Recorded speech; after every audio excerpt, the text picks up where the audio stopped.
হরে কৃষ্ণ। এখন গোবিন্দ ভোগের আয়োজনের কিছু প্রস্তুতি চলছে, সেগুলো আপনাদেরকে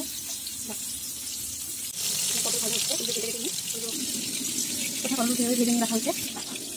একটু আদা, লঙ্কা, টমেটো এবং তার মধ্যে দেবো কাজু বাদাম রাখা হয়েছে। এখানে টমেটো কুচি, আদা, কাঁচা লঙ্কা,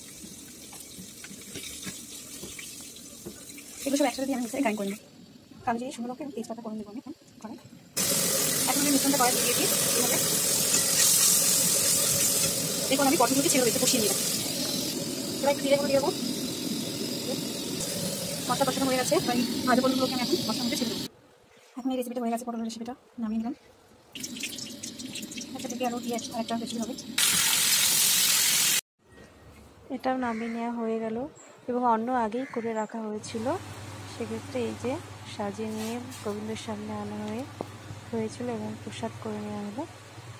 গোবিন্দের প্রসাদ দর্শন করুন। রাধে রাধে, হরে কৃষ্ণ।